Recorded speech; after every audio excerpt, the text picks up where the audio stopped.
CR 3050B, State of Texas versus Richard Reyes. Can I have parties announced for the record for the state? Jason Gearhead, Your Honor. Defense, Nick Aguilar on behalf of Richard Reyes. are you Mr. Reyes? Yes, ma'am.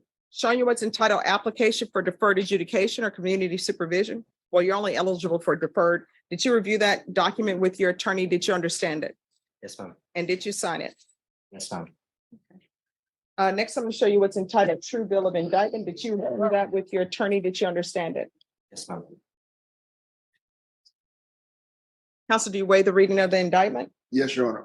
State, are you proceeding on the indictment as presented? Yes, we are, Your Honor. Showing you what's entitled court admonishments and defendants waivers and affidavit of admonitions. Did you review that document with your attorney? Did you understand it? Did you sign it in all the appropriate places? Yes, ma'am. All right. Did you understand you're charged with the offense of aggravated assault with a deadly weapon? That is a second-degree felony. The range of punishment is anywhere from 2 to 20 years in prison and up to a $10,000 fine. Did you understand? This case starts off heavy. A second-degree felony isn't a slap on the wrist. It's the kind of charge that can erase decades of your life. And when a judge lays out 2 to 20 years, that's the moment reality usually hits defendants the hardest. Your Honor, I just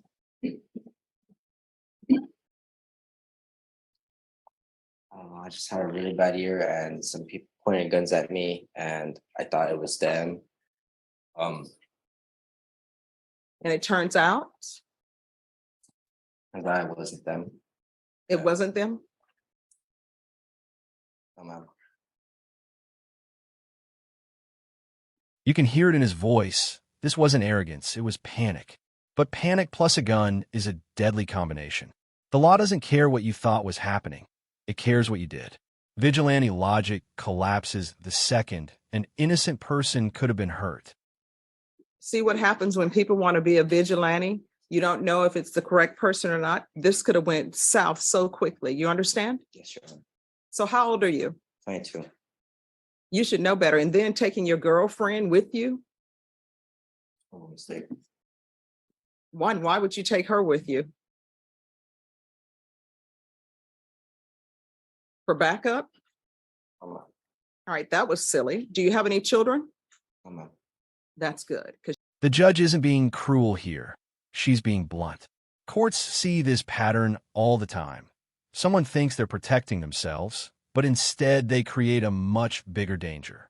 And bringing his girlfriend along? That's not bravery. That's recklessness. Well, I smoked marijuana and that stays in your system for a very long time, sir. For ma'am. And I want to be honest with you. And one of my things is not to drink alcohol. So I haven't been drinking alcohol. all right, so why are you using marijuana? Well, my back, when this incident had happened, I was very hurt in the very beginning when I had got out of jail because when I was in there, they wouldn't give me like medication for like once a day and they didn't give it to me all the time. So when I got out, I went to the hospital and they said my back was hurt and I couldn't afford medication costs. All right, so you can't use marijuana while you're on probation in this court. You understand? This part matters legally. A lot of people think honesty about marijuana earns sympathy. It doesn't on probation.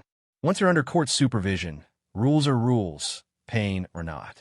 Probation is freedom with strings attached. This is what the court is going to do. The court is finding there is sufficient evidence to find you guilty of count 1, count 2, count 3. Court will defer finding of guilt as you've applied for deferred adjudication. Going to set your deferred adjudication at 10 years.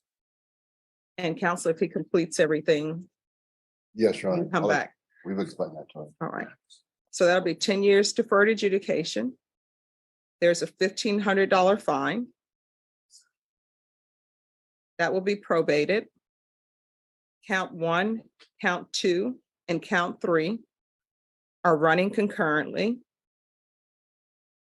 Take in consideration 2023 CR 3051A 700 200 677-351. There's to be restitution, if any, and no contact with. And counsel, If the restitution you feels like it's not the correct amount, we can have a restitution hearing. Absolutely, Judge. Thank And you. that will be with Jose Casares, Miguel Rosas, Ashley Almeida. We're going to do regular UAs, test for levels, proof of employment within 30 days, no employment as a home healthcare provider or with minors, regular reporting by Zoom or in person, anger management,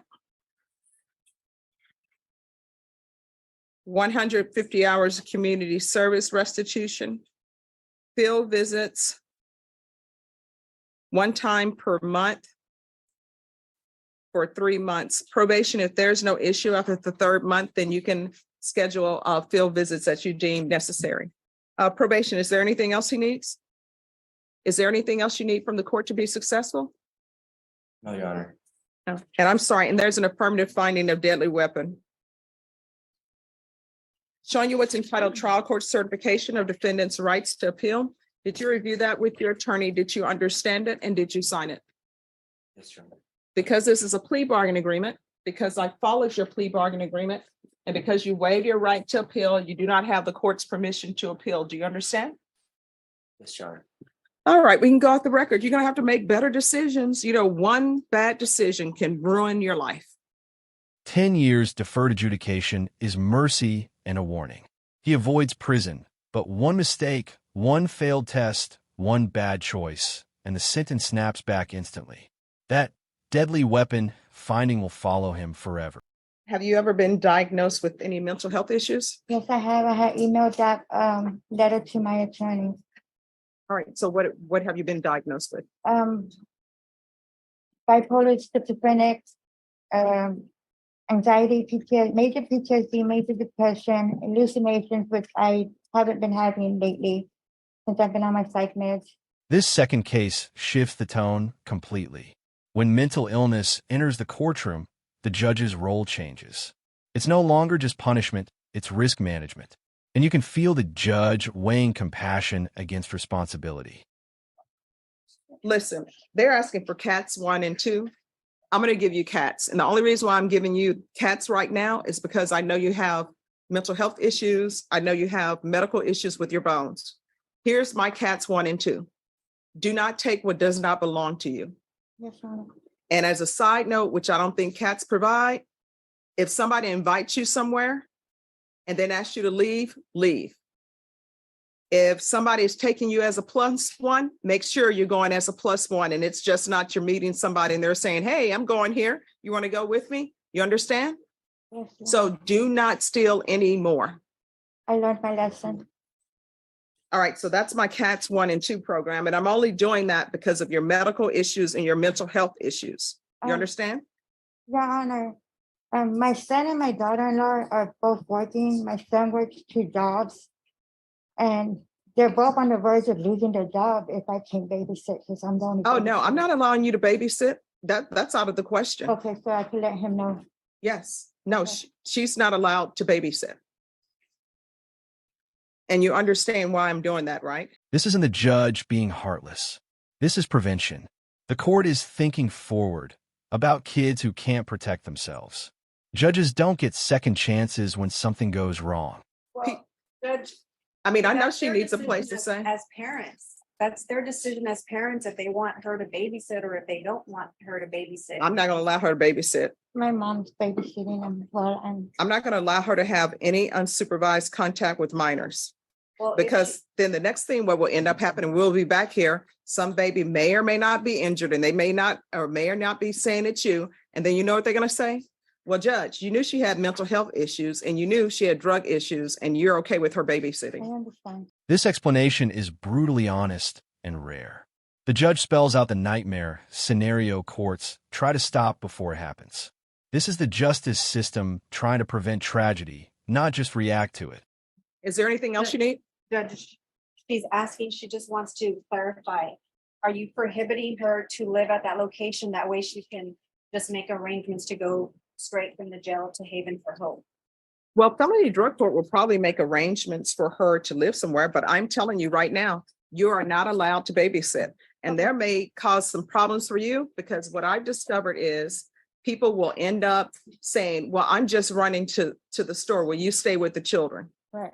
And then you'll be like, okay. And then probation pops up and they look and you're there by yourself. That's a violation of your probation conditions. Understand. So showing you what's entitled Trial Court Certification of Defendant's Rights to Appeal. Did you review that document with your attorney? Did you understand it? And did you sign it? Yes, Your Honor. Because this is a plea bargain agreement, because I followed your plea bargain agreement, and because you waived your right to appeal, you do not have the court's permission to appeal. Do you understand? Yes, Your Honor. All right, good luck to you. Thank you. Both of these cases end the same way, not with jail doors closing, but with strict boundaries.